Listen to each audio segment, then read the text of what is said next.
nafsu ini masih dipertahankan dari anak yang sudah dewasa, istilahnya remaja, terus dan bapak-bapak yang berjiwa muda itu diaktifkan semua untuk mengikuti untuk tradisi seperti itu. Apa makna atau nilai-nilai yang terkandung dalam tradisi tersebut?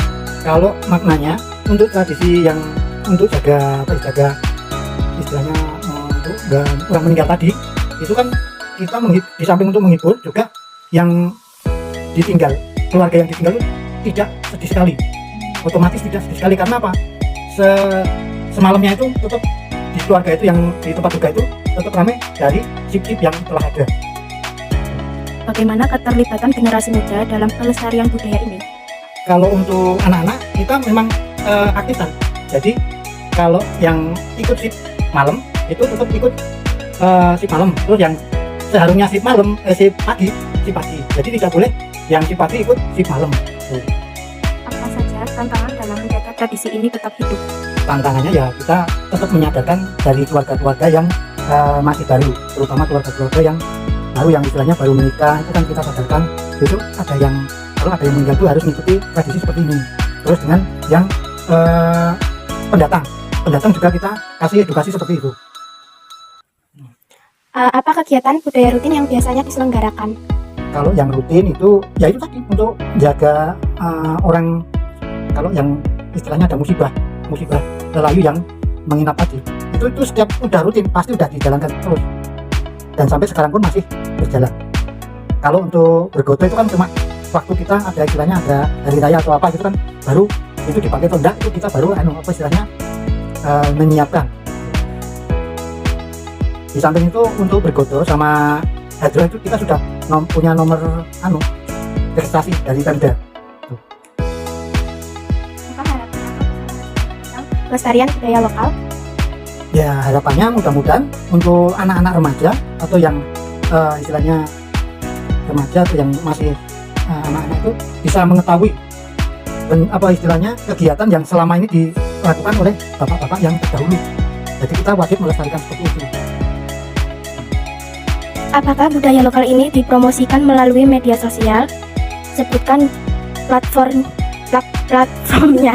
Kalau untuk di media sosial itu kan istilahnya berkaitan dengan kampung iklim. Tapi untuk kebudayaan ini dimasukkan juga, untuk program-program seperti itu dimasukkan. Itu untuk istilahnya menarik istilahnya yang lihat di media itu. Tapi untuk lebih jelasnya kalau yang mengenai untuk digitalnya itu langsung ke Pak Bronto saja. Bukan dia yang mengelola data. Siapa yang biasanya mengolah akun atau konten budaya tersebut? Yaitu dari Pokja Deswita. Itu. Deswita, jadi Deswita ada yang akunnya udah. Jadi untuk Deswita itu yang istilah promosi ke luar sama ke Dinas Pariwisata. Bagaimana tanggapan masyarakat terhadap konten budaya yang dibagikan secara digital? Ya sebagian besar pada tertarik dengan adanya seperti wiwitan. Terus kan kita ada paket kalau di Deswita itu ada paket-paketnya.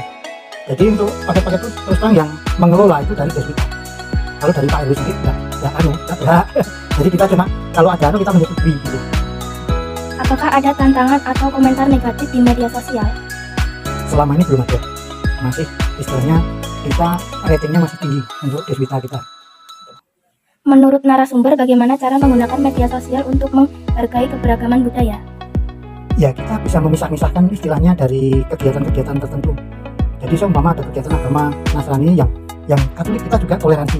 Kita gantian untuk istilah ngelola parkir seperti itu. Kalau yang seumpama dari umat Islam ada hari raya itu yang ngelola parkirnya dari umat Nasrani seperti itu. Jadi toleransi beragama di sini memang kuat. Pesan narasumber kepada generasi muda dalam menggunakan media digital untuk budaya. Ya kalau harapan saya untuk media sosial itu ya kita gunakan dengan sebijaksana mungkin.